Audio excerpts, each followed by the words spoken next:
This is Lon Winters with Graphic Elephants. This is Jimmy Lamp. This is Matt Vassallo with the RhinstoneWorld.com. And you're listening to the Two Regular Guys podcast. And you are listening to the Two Regular Guys podcast. Hosted by... My name is Terry Combs, RG, regular guy. And Aaron Montgomery. We're just regular guys having fun and trying to make a living in this really cool and exciting industry. I think we all want to succeed 100% of the time.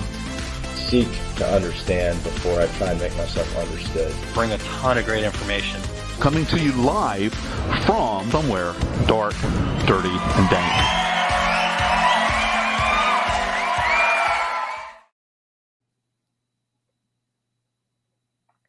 All right, welcome to the show. It is Friday, July 7th, 2023. Aaron, I'm going to put my heels down, slow this year down a little bit. Yeah. If you could just yank on it a little bit for us. Right. I'm Terry Combs, and you can find me at terrycombs.com. And I'm Aaron Montgomery, and you can find me over at oursuccessgroup.com. Terry, today we've got Lauren Kilgore going to be joining us. She's got a business called Handmade Sellers University. And as the name says there, sellers, she's going to be joining us to discuss selling online. She's an expert in a lot of things, and I've really enjoyed getting to know her. She's got a ton of experience to help people build their Etsy stores and just on other online platforms. So we're gonna talk about that today, and she's gonna leave us with some tips to master online selling, and obviously we'll have a little fun along the way, which we always do. It's our thing.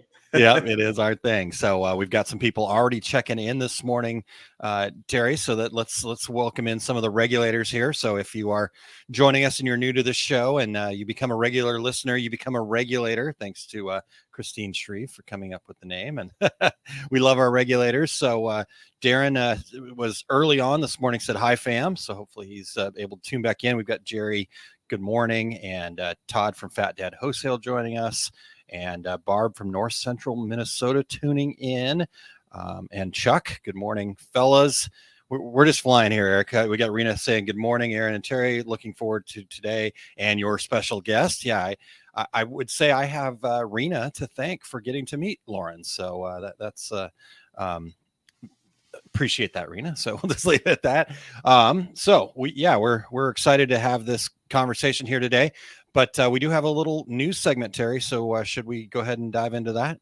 Yeah, let's hear the news. All right. Well, whenever you're ready, Eric.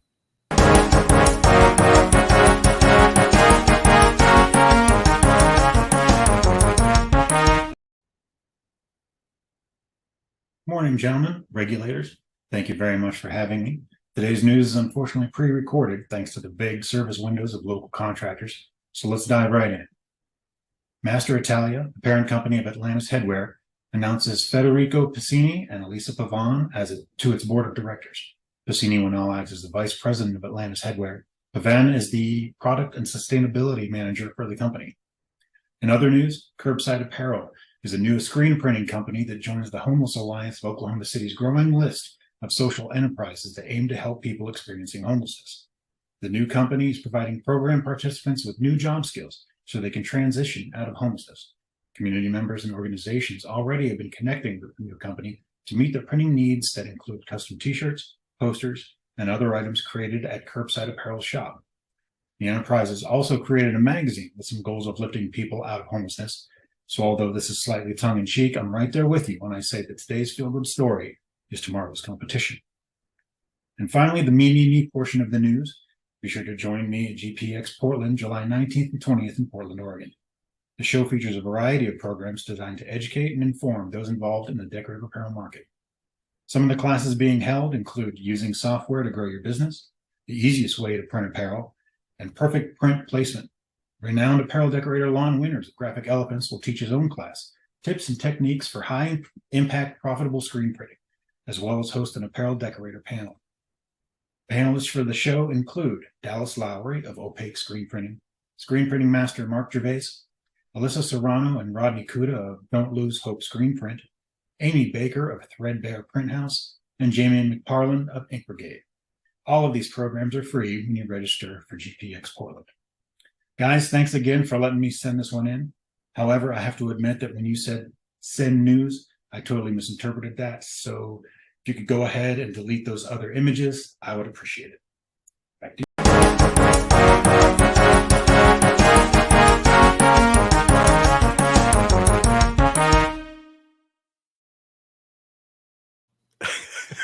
Oh man, Matt. I was waiting. I thought, well, where's the joke, man? You always have a joke. he just makes me laugh. I love listening to Matt, and he's got my sense of humor too. A similar style of humor where it's just a little bit dry, and you're not really sure whether you should laugh or not. I think that's what most people feel when they listen to me half the time too. So I get it.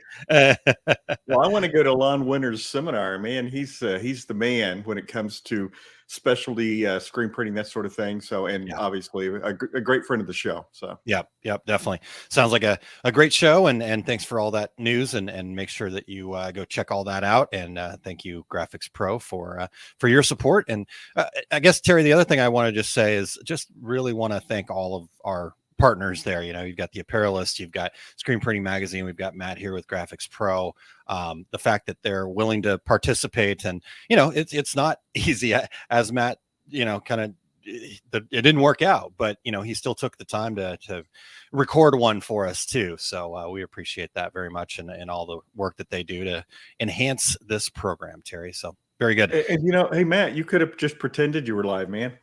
Nobody would have known. Good point. We've had that before. I'm going to see if I can do a whole show that way sometime. Just pretend. No, Eric is shaking his head. It's not going to happen. No, all right, not going to do that. Okay. That is off the table. Okay. Well, I'm sure that Eric was probably thinking I was going to say something like Atlantis Headwear. I thought that was just a fable. It's real. It's a real place. It is a real place. All right. Well, speaking of bad jokes or dad jokes, sorry, I get those mixed up sometimes. Terry, I think you've got one for us here, and I know, you know, just apologizing in advance that this is the way that it goes, but this is part of the entertainment value. We're going to get the nuggets here from Lauren in a second, but dad joke, Terry, with that you know, kind of introduction. Exactly. Here we go. Aaron, I'm opening a chain of Elvis themed steakhouses. Really? Tell me more. I am. It's for people who love meat tender. Also people who love meat true. All right. Well, there's some good head shaking going on in the background, Terry. Todd, that was a softball, man. Have at it. Yeah, exactly. This will be the fun part. Hey, Terry, before you get to this next part, though, let's just say good morning to a couple more folks that are checked in. Just want to say hello here. So we've got Alan saying hello, guys. We've got Lisa checking in from Oklahoma. Mary from Paw Prints and Keepsakes. Ramona, happy Friday to you. Charles, happy Friday. And Betty, good morning. I got to meet Betty alongside Rena and Lauren, so part of the crew. And then we've got Hot Mesh Mom, beautiful mesh. What's this about? ? So you'll find out soon enough. We'll get to it here shortly. And then we've got Henrietta joining in from San Antonio, Texas. And Jerry says, looking forward to learning today. So, Todd, I see you getting ready there. But, Terry, I'll get out of the way here so I can giggle in the background. All right. We want to thank everybody for checking out the Two Regular Guys podcast. We are looking for new voices. We would love to have the regulators participate in our show intros. You guys have been hearing these intros for years. Lots of different folks from the industry. If you'd like to participate, go to decorators.ink./intro and just read a few sentences to be a part of every show. And we've gotten a few already, but don't be left out, and don't make me call out your names again out there. We're always looking for new guests. If you or anyone you know would like to join us, go to calendly.com/2 regular guys with your show ideas. If you are listening to the podcast version of the show, we would appreciate you sharing the Two Regular Guys podcast with all of your industry friends so they can become regulators too. And we would appreciate you giving us a review on Apple Podcasts, Spotify, iHeartRadio, Stitcher, Amazon Podcast, wherever you do your podcast listening, we are there. And if you're watching us live right now, please join in with your comments and your questions. Yes, indeed. All right. So Todd says he's all shook up over that one. Okay. Like I said, Todd, it was a softball, man. Yeah. All right. Well, there you go. Thank you, Eric. Okay. So thank you very much, everybody. Let's hear a quick word about program that I'm working on over at our Success Group. And then we will get Lauren in here and get into what we're here to talk about today. So Eric, when you're ready. Attention all Facebook group admins. Hey, are you looking for a way to help your community of business owners achieve greater success? I invite you to partner with me to offer a mastermind program to your group. Allow our Success Group to handle the back end and structure while you focus on building and engaging with your community. You will help your members reach their full potential. I'm going to give you all the training, tools, and support needed to host bi-weekly calls and support your community in their journey towards success.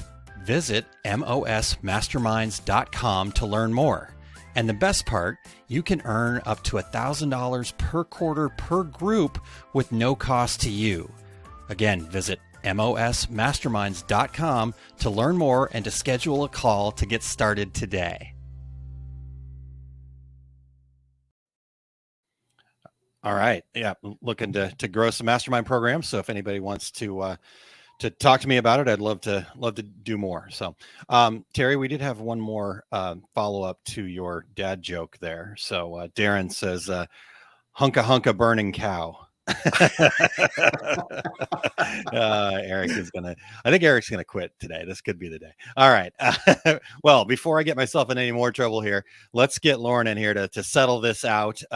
So we are ready to bring Lauren in. Eric, whenever you are ready, we want to welcome in Lauren. Hello.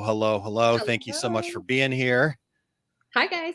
Hello. Hey, so Lauren, we've kind of gotten away from reading bios over the years here. We kind of found it better to kind of learn about our guests just directly from them. Sure. It's way better than some curated bios. So tell us a little bit about you. Tell us a little bit about Handmade Sellers University. Give our regulators kind of the Lauren 101. Okay. So I'm Lauren, and yeah, so I am an accountant turned wreath maker turned Etsy expert. So it's not exactly a normal path, but that's where, so I started as an accountant. I was an accountant for 20 years.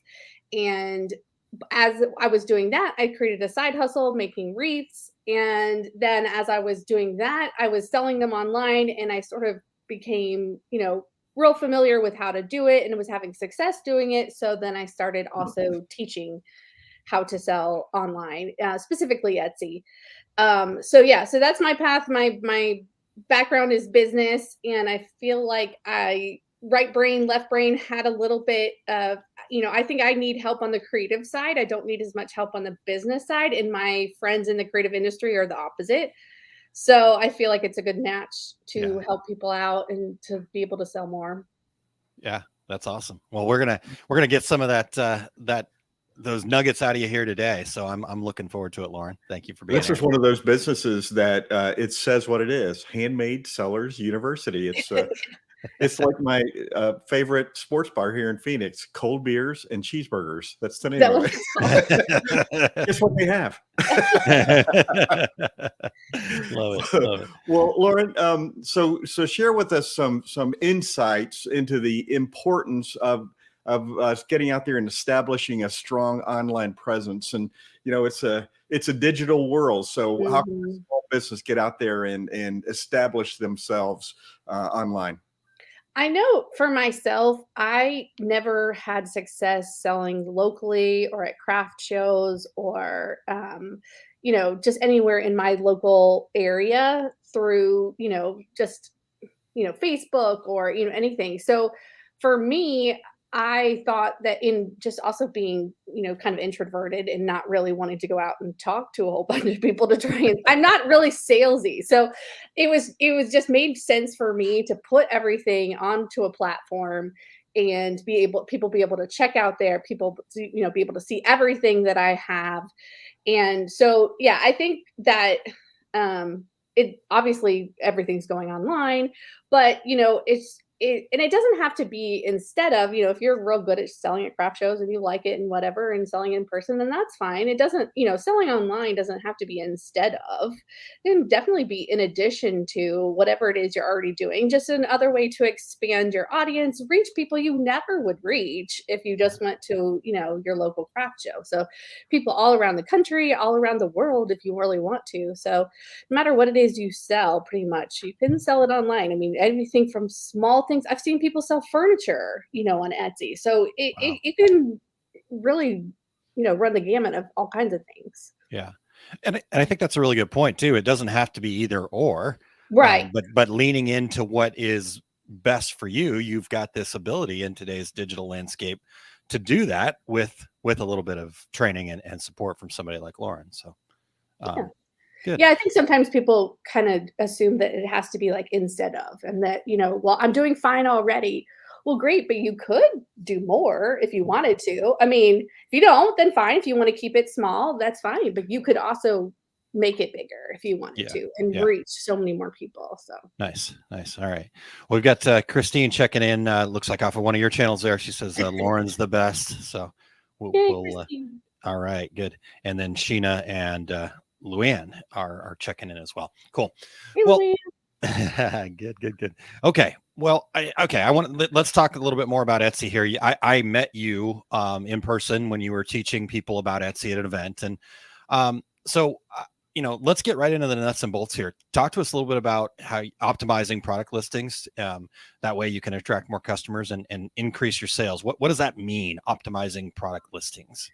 It really means making it so that people can find them. So making it so that your stuff gets seen. You can have the most beautiful product, best pricing, best customer service, best everything. But if nobody can find it, then you're not going to sell anything.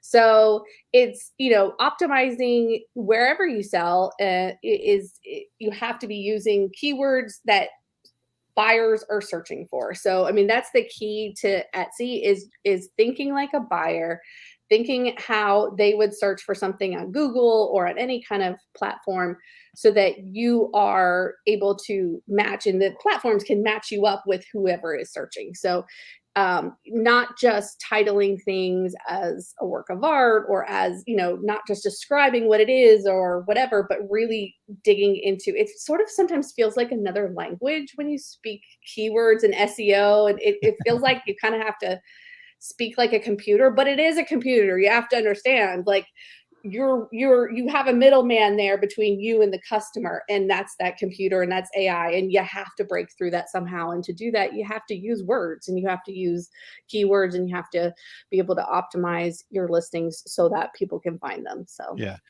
and I think based on what I learned from you at that event too, a lot of that is when you talk about optimization, it is that kind of translation, because you have to, like you said, break through the computer.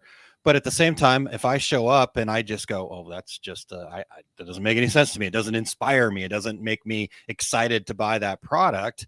Then you've only won half the battle and you're not going to get the sales, right? So is that kind of what optimization is all about? Yeah, I mean, there's also, there's definitely, what I say on Etsy is that everything you do is either for the computer or for the customer. And so, the keywords and the computers, that'll get the people to your listing, but the photographs that you take and the way that you describe the product, all those things are really for the customer to understand and to be able to sell it to the customer, and so that they can, realize it in their own lives and realize what they can do with it and how they can use it and why they really need it. So you do have to aim your marketing at both. You have to satisfy the computer, but you also have to be able to satisfy the customer so that they want to buy it. Yeah. So those keywords are like, okay, go this way. But once you get there, you gotta have something for them to see. Right? Yeah, for sure.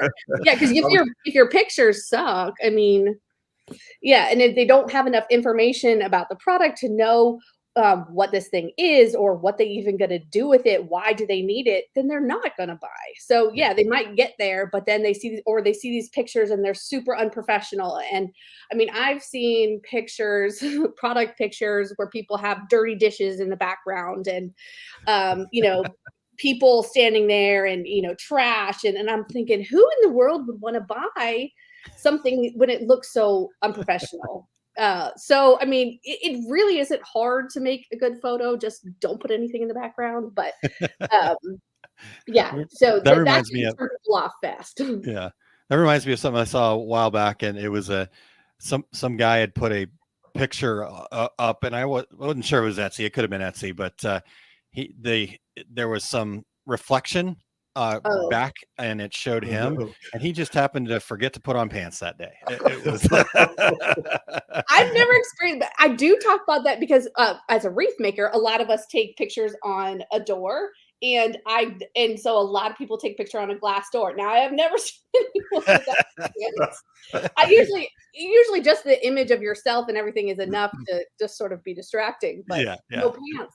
That's a new one. That was pretty wild. Well, I actually over the last couple of months, 2 different kind of large companies here in our industry were doing live demonstrations on YouTube and filmed live.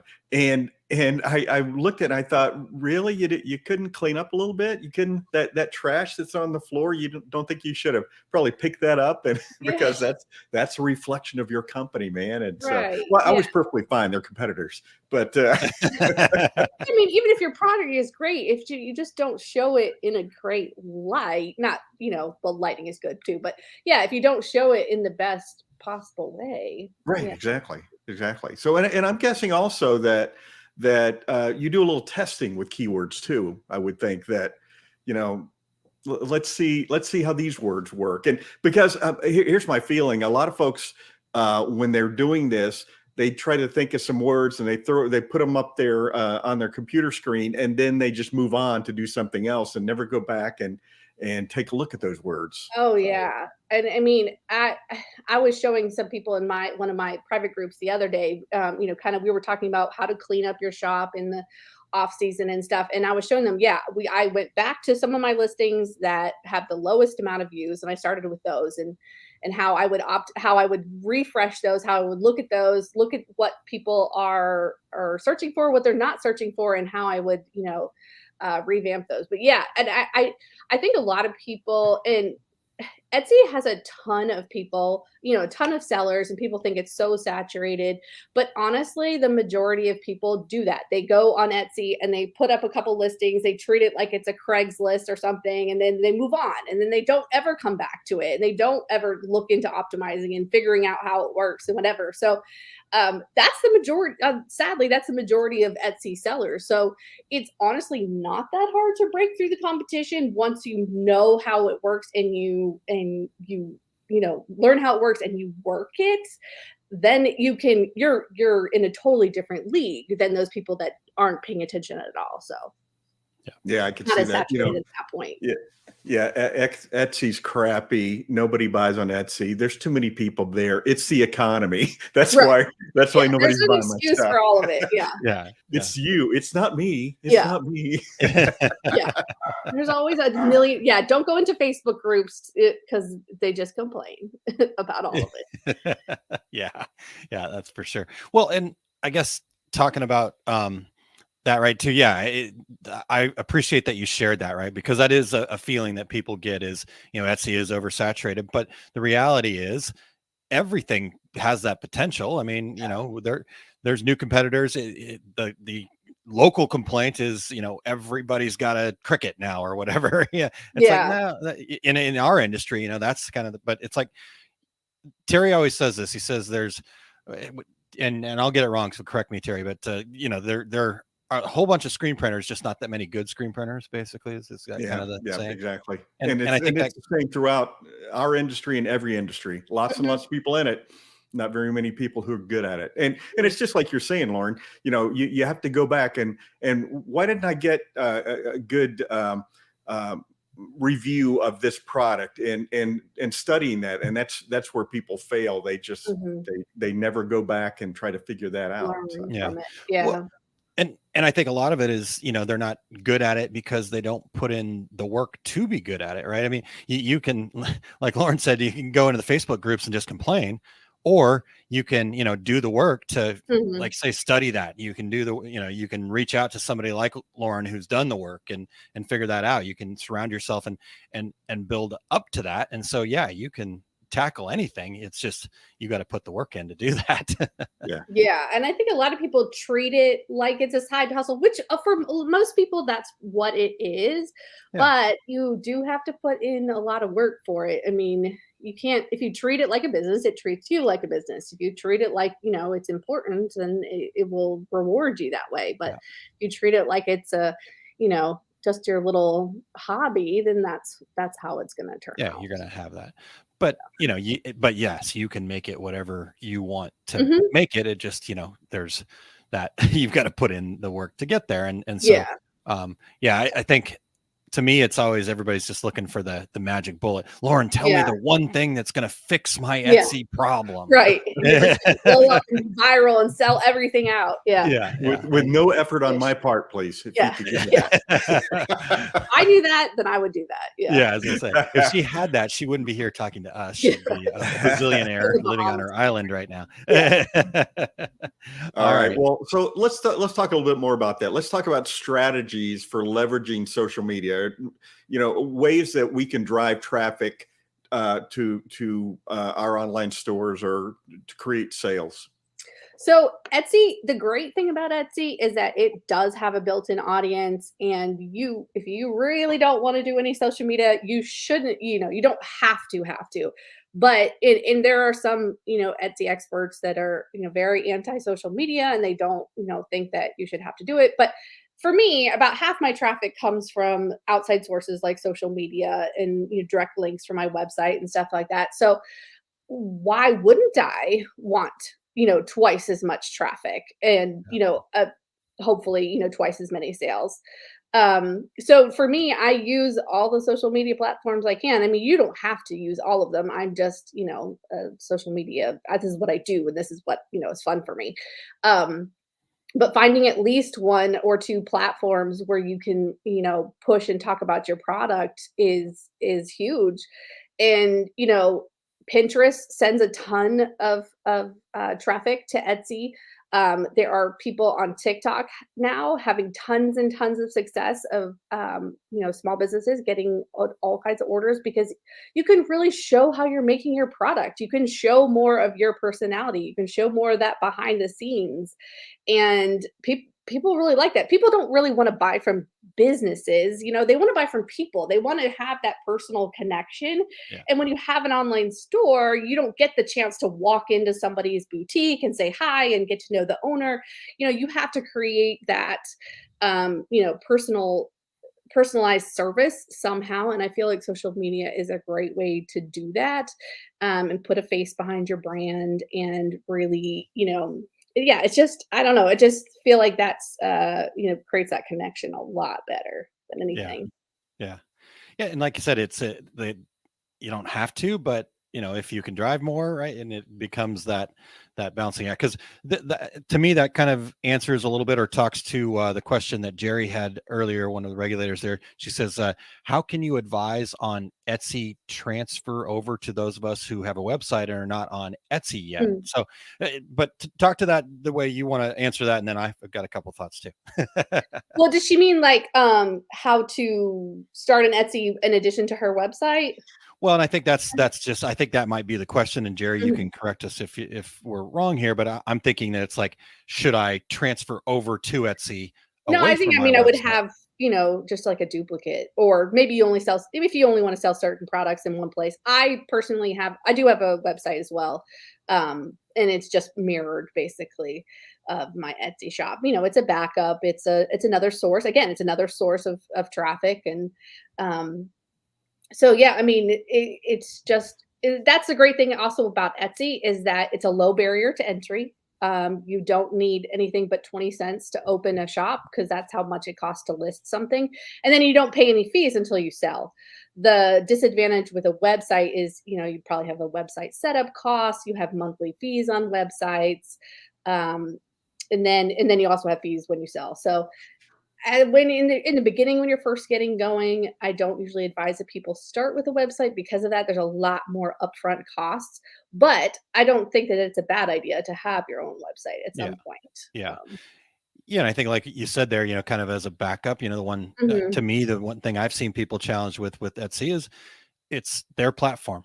When they want to change the rules, they're going to change the rules, right? And you can't complain about that. You can't do anything about it. You can their just make playground. sure that exactly. So when you have your own website, that's your playground, and you get to make the rules. But again, but the good thing about Etsy is it's kind of like your own website on training wheels.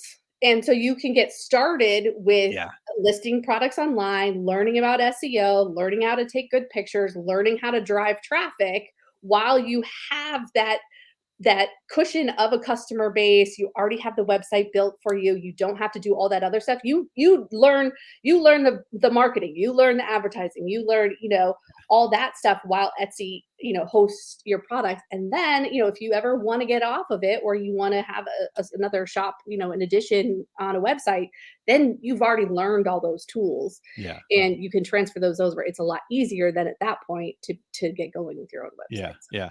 And I think you just really answered, in my mind, you just answered Jerry's next question there, which says, I'm staying online only for now, not going to Etsy for now. So how can I take your advice and use it with my existing website? I mean, like you said, you're learning these things. You're optimizing for Etsy is the same as optimizing for your website, and obviously little tweaks to that, but right. So does that seem like I'm heading in the right direction there? Yeah. I mean, I think there's just small differences, I think between, but for the most part, I'm using the same techniques on both. Yeah. So like you said, once you kind of learn it and understand it, now you can take these, like I said, same techniques and sell on your own website. So, I know people that are starting TikTok shops now, or whatever. So I don't think that you're going to go, oh, well, I just know about Etsy. So, you obviously have that ability to, take that where you need that information. So, yeah. Okay.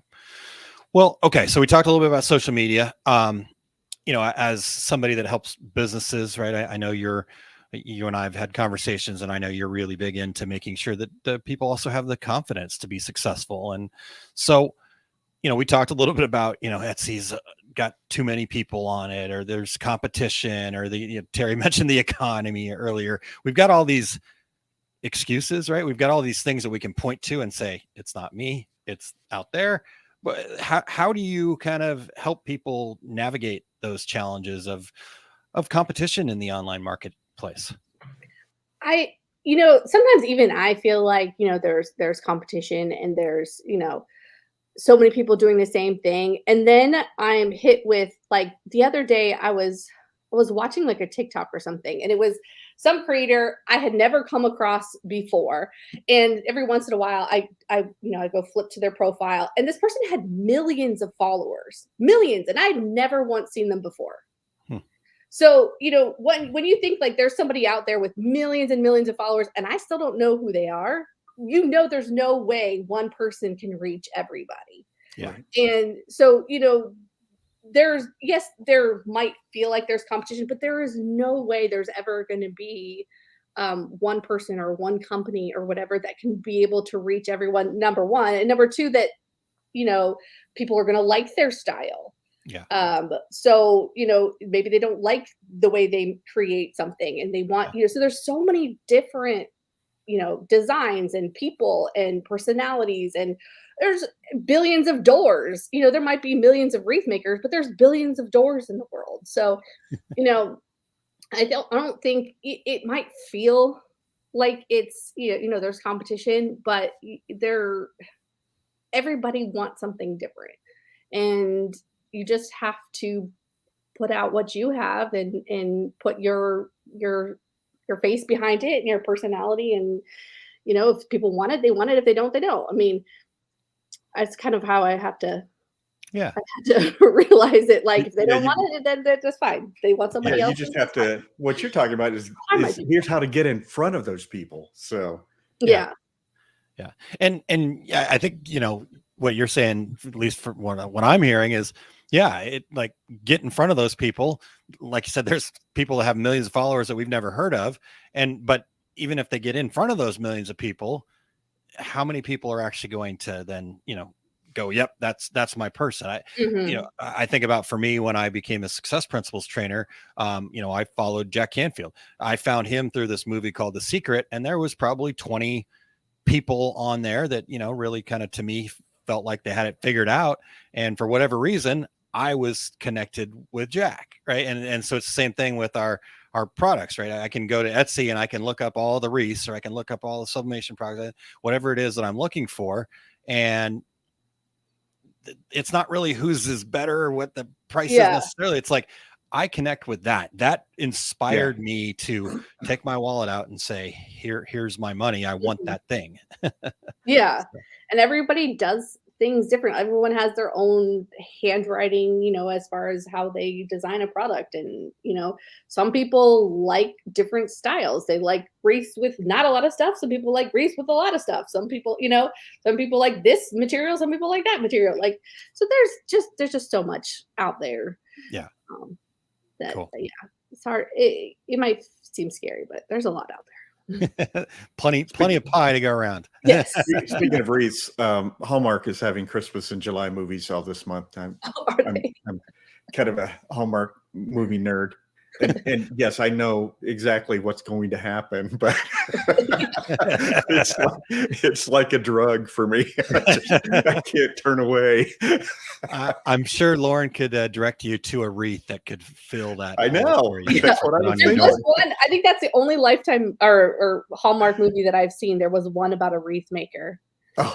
I don't know why I've never watched them, but there was one there was a wreath maker, and she was so bad, but I had to watch it. Well, okay. Speaking of, she was so bad. Talk to us about some mistakes that you see small businesses make out there. I mean, I'm sure that there's things that you see repeated over and over and over again, and add to that, how can we avoid these mistakes? I think there's I can think of like two main things. I mean, the first thing would be one, not optimizing the listings, and like we talked about, not, learning, not paying attention, not, using those right keywords and stuff. But the other thing that I think sort of people sort of forget about is staying on trend and not necessarily making what you want to make, but making what is going to sell. Or what is selling. And because I think that some of my best products or my best sellers have come from like suggestions that customers had for me, or inquiries that they had, or things that they wanted me to make that I probably never would have made on my own. But once I did, they became some of my best sellers. So, then there's ones that I make and I think are great, but they don't sell. So staying on top of trends and what's working now, what's selling now, that's really important to sort of keep your ear to the ground of what's happening, so that you can stay ahead of it, or at least stay with it somewhat. I mean, you don't want to be too trendy, because then that can blow through pretty quickly, but you do have to morph with the changing times and what people are making and how they're creating and things like that. Yeah. That's, and I love that you said, kind of keep your ear to the ground. People always ask me that kind of question too, like, well, how do I know what's on trend? How do I'm like, ask, listen to your customers. They're telling you stuff all the time. That's the biggest. Yeah, that's been my biggest thing. I mean, yes, you can watch trends and what stores are doing, and Etsy puts out a trend report, and Pinterest puts out a trend report. A lot of these social medias put out trend reports, and you could look in magazines, and you can look what's selling in stores and whatever. But yeah, like I said, the biggest thing is listening to what my customers, realizing what has sold really fast, making more of those things, or going down that line of, okay, well, this kind of thing sold. How can I make more products kind of like this? Maybe not exactly like this, but create a product line around this, because this sold really well. maybe I just use that same recipe or that same color pattern or whatever it is in something else.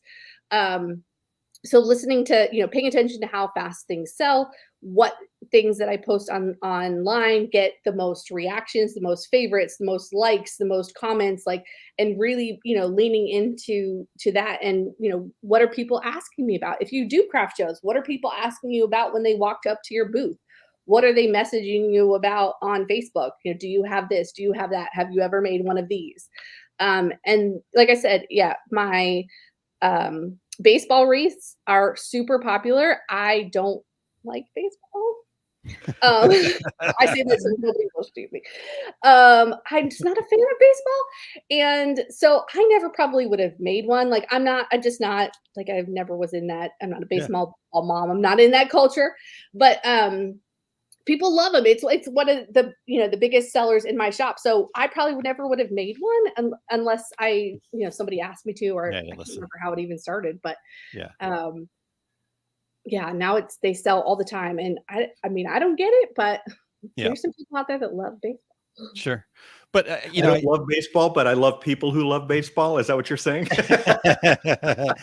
Especially ones that buy my wreaths. Yeah. I get it. No, and I think this is really kind of when you start looking at kind of selling anywhere, but it does come down to, we got to be proud of what we're doing enough so that we get out there and we share what it is that we're doing. And then we listen to those responses, right? Mm-hmm. I've seen this a lot, and like, I'll talk to people, go out into my community, at my men's group, for example, and they asked me what I did, and I shared what I do, but all they heard was, "Oh, you make t-shirts or you do that." And it's like, "Can you do this?" I'm like, "No, I don't." But okay, that's interesting. That's a trend. That's what people are looking for. We want this thing. And so I think it's not necessarily like I said, you answered the question really well. Like, here's some things that you can do. But I also think that a big part of it is just really kind of being willing to put yourself out there enough to share it enough to then listen for those trends too. So yeah. Because Jerry, I after we were kind of starting to answer this, and then I saw Jerry's question, there's suggestions on watching trends. So I think Lauren hit that pretty well. All right. Well, we've got another question here from one of the regulars from a little bit earlier. So I'm kind of changing lanes without signaling, so that's okay, that people know that that's what I do. So Ramona says, "I'm not a wordsmith," in quotes. I can put a basic sentence together, but to be excited descriptive is not in my wheelhouse. Could that be automated AI? Could that be helpful? Yes, definitely. I mean, I'm a math person. Listen, I was an accountant. I don't do words. I struggle. So yeah, I feel you. I have a really hard time writing descriptions, and I normally sort of skip over that part because I don't know what to say either. But I have, started using ChatGPT for that kind of thing. I don't think ChatGPT isn't great for keyword research and SEO and that kind of stuff, because it's a little bit behind, and it doesn't do great with that. But it does do great at product descriptions. Sometimes they can sound a little hokey and maybe a little bit corny, but you can edit them. And they give great product descriptions and ways on, how to sort of sell this to somebody, and like, why do they need it? And how can you talk about it so it's like exciting and fun? And, for me, I know I get it, because I'm like, just buy the darn thing, like this, here's the thing, just buy the thing. Why do I need to sell you the thing? Just buy the thing.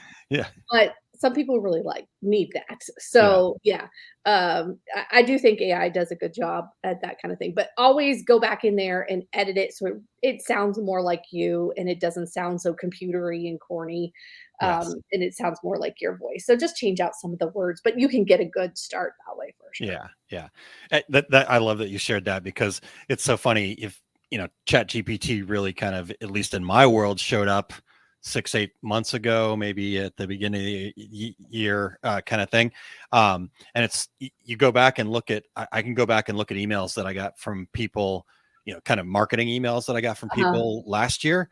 And then I get a marketing email from that same person now, and I'm like, they're just copying and pasting. It doesn't sound anything like them. So I know they're just copying and pasting, but the reality is it's a tool, it's a time saver. We actually did a couple months ago in our success group a full training on how we do that, right? We have to keep the human element in there, but it definitely is going to get you a great start and then going from there. I did started a marketing plan for a project I'm working on yesterday, and the couple parts and pieces would have taken me half day, maybe a day of research and doing other things. And I used ChatGPT and was able to kind of get similar information done in about an hour. So, you know, but it wasn't just a copy and paste, right? I still have to feed it myself. But well, and if you use it as a tool, you know, Aaron, just the way when you and I did the DTG DTF class for Printing United Alliance, you went back and they wanted review questions at the end, and you went back and had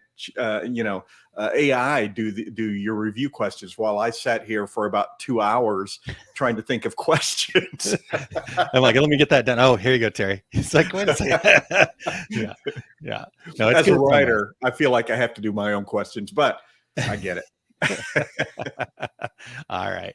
Well, okay. So Rena says, buy it. It will bring you joy. There you go. Just buy it. It will bring you joy. There you go. You should what am I buying? Don't worry about it. Every description should be that. Oh. Yeah. Then I'm like, what am I buying? Don't worry about it. It'll bring you joy. Okay.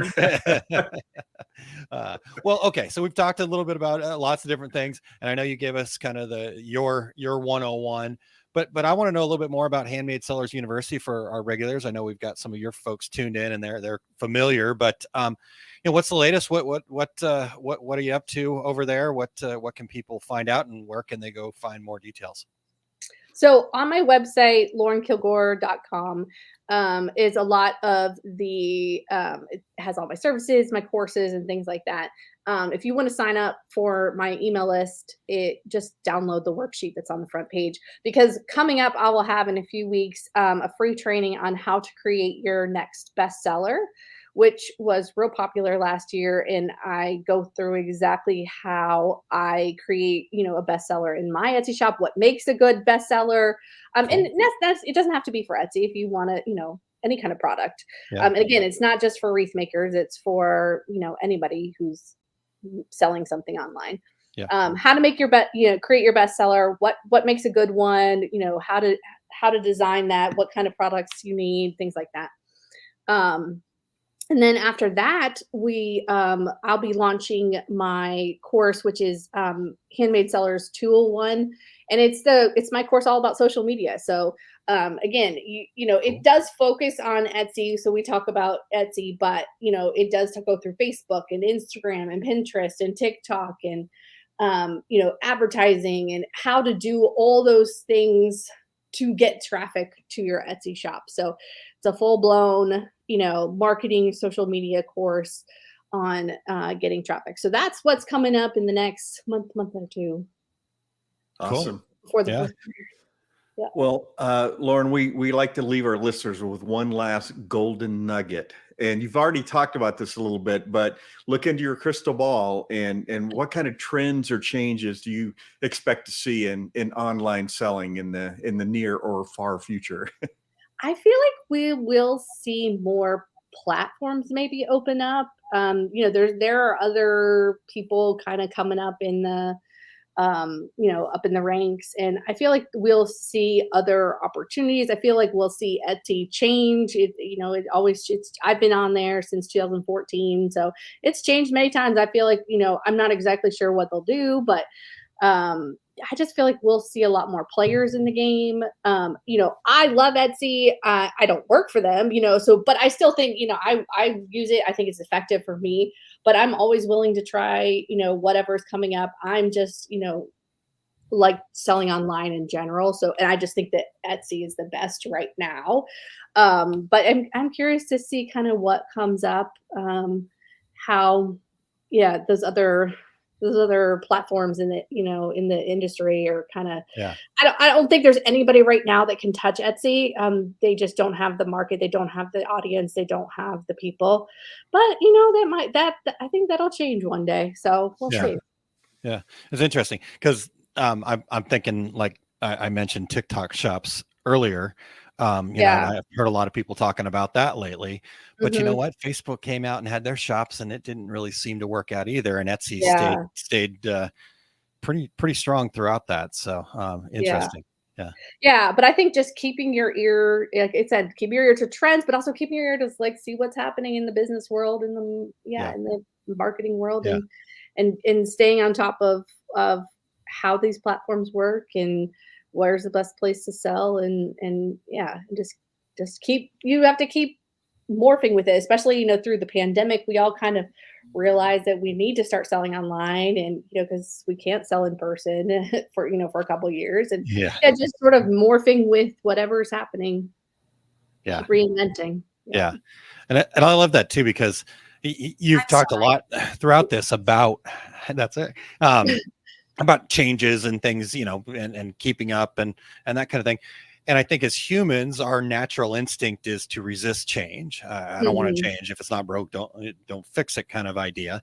But the reality is change is going to happen whether you're on board or not. And so as a business owner, you have to embrace that, and you have to be around people like Lauren who are willing to let's look, right? You've just shared how much you enjoy Etsy and how it's worked for you, but you've also said, hey, I'm open to other things, and I'm not going to forsake all else just because I love Etsy. Right. Yeah. So let's see here. Betty just shared, well, Etsy advertises on TV, so you get more exposure there than anywhere else. So I love Etsy. Good job, Lauren. So, hey, Betty. Hi, Betty. Heart. Cool. All right. Well, Lauren, anything that we missed today? I don't think so. I think we've talked about it all. Yeah, awesome. I get it. All right. Well, thank you so much for your time. It's so good to see you again today, and looking forward to seeing all the cool things you got coming up. Thank you so much. Thanks, Lauren. Fantastic. Right. Yeah. So there are lots of customers out there. You just have to get your face in front of them. Yes. And do it well. Yep.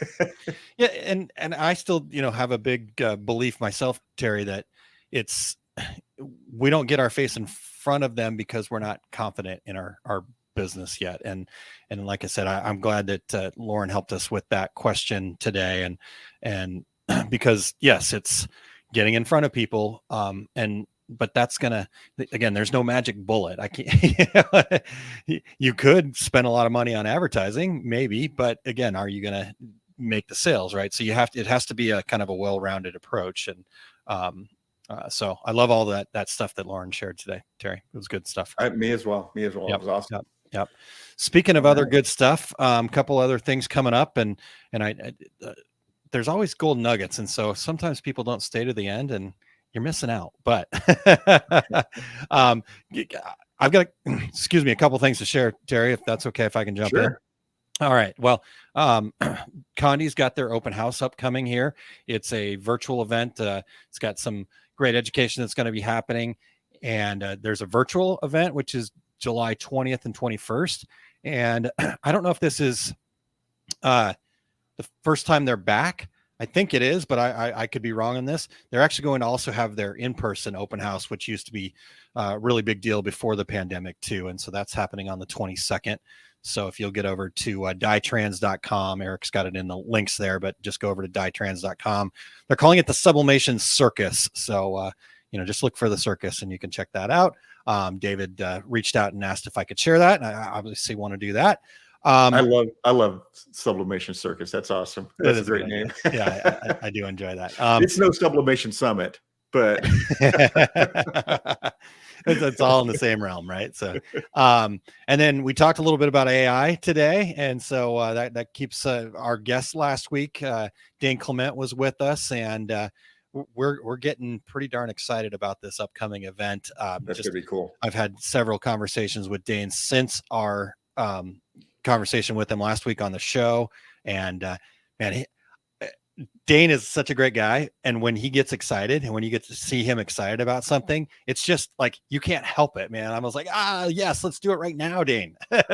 And so he's getting super excited about this class coming up here. It's called Boost Your Graphic Skill by Mastering AI. This isn't our success. We want this. We need more information about this. We said, okay, we're going to open it up to the public. We don't do this a whole lot because we do want people to be part of the membership program. But at the same time, hey, we get it, right? You need this bit. So jump in. if you'll go to oursuccessgroup.com/graphics_AI, you can register right there and join us for that class on July 19th at 7:00 Central Time. If you sign up for it, you will have access to the recording. So if you can't make the live for whatever reason, you will have access to the recording through the end of the month. So really no excuse not to join us there, Terry. And so I'm looking forward to sharing that with Dane. And I'm gonna skip down to the Impressions Expo Fort Worth. Sorry about that, Eric, but appreciate the thumbs up there. I've talked about the other deal a bit, so let's just skip down to we're all going to be there. I'm going to be there the day before, actually doing a workshop with my friends from Corel Trainer and the Magic Touch and Creo. We're doing a full day workshop called the ABCs: Design, Print, and Market. And we're going to kind of do a start to finish look at creating custom apparel from that initial design with our friends at Corel Trainer.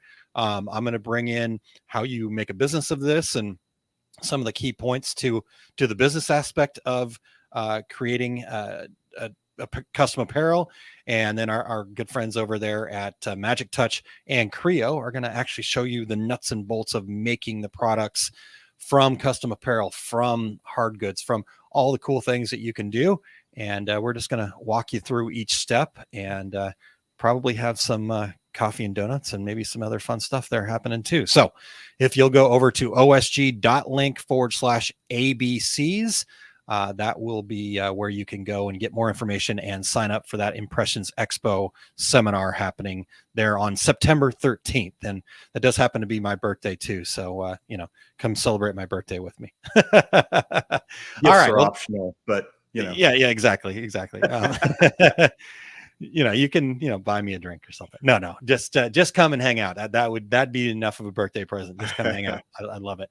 All right. Well, that's good enough for me. Terry, what about you? What's happening on Terry's Big Book of Travels? Yeah, my complete screen printing business course schedule is I'll be at Atlas Screen Supply in Chicago, way off in August 26th and 27th. I say way off because holy cow, it's July already. I was gonna say it's gonna be here faster than you know. I'll be at Workhorse Products here in Phoenix on September 23rd and 24th. And as you said, we will all be in Fort Worth. I'm going to be speaking about direct to garment and direct to film. And I'll also be moderating a panel there as well. And Impressions Expo Fort Worth is September 14th through 16th. And watch for all my upcoming events at terrycombs.com. Awesome. All right. Well, Eric has got his program coming up today. It's episode 159. And it's called The Take Up. And today it'll be a Q&A session talking about patch stability, packaging, and creative constraints. So Eric's going to dip into the viewer questions and the discussion of materials used to keep patches stable and stiff, and how to get better registration, how to package the products, and a quick aside about creative constraints. So always a fantastic program over there at The Take Up. It's going to talk about how you can help make more and better work. So don't miss this opportunity to go over and learn from Eric, ericcampbell.com. And once you go there, just click on the Take Up tab at the top, and you can join him live at 2:30 Mountain Time to be part of the program, ask questions. It is a Q&A format. So get in there. Eric is always really good about, just talking to everybody and making sure everybody leaves with more value than they expected, which is what Eric's all about. Is one of the things I love about Eric. Is he cares about just taking care of people and making sure they've got what they need to be successful. He also has upcoming classes at Impressions Expo, including a presentation about embroidery's value proposition and more. So go over to impressionsexpo.com to check that out and see what Eric's got coming up over there. So I think we've covered it, Terry. I think we've come to the close of another show here. We want to just really thank Lauren Kilgore for joining us today. Make sure you go over to laurenkilgore.com and check that out. Download that form that she mentioned and get on her email list and stay tuned. I'm on her email list, so I'm excited to see what she's got coming up here in the not too distant future.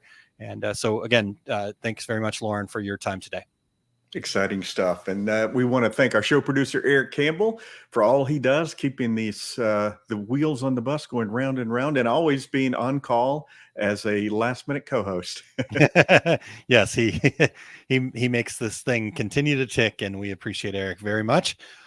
Terry, next week, you and I get to have a little conversation talking about a topic that I think we enjoy talking about this because I think we understand it at what it is. So we're going to be talking about pricing, kind of what pricing is all about, how we can better price our products, how we can price our products for profit. So we're going to have a whole pricing discussion, and we've done this a little bit before, but we always like to take new angles at this thing. So I'm excited for that. Terry, how about you?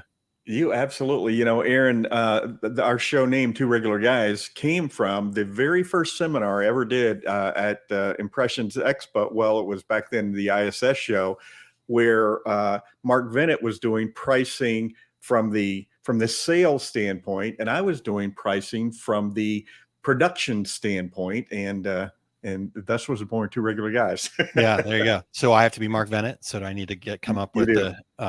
You need to work on your MBA this weekend. You think I can get an MBA in a week? I don't know. We'll try. Probably. Okay. All right. All right. Until next week, I'm Terry Combs. He's Aaron Montgomery. And that was the Two Regular Guys. Here we go. We're out. Awesome. Thank you for listening to Two Regular Guys. Check out our website at tworegularguys.com. That's the number 2, regularguys.com.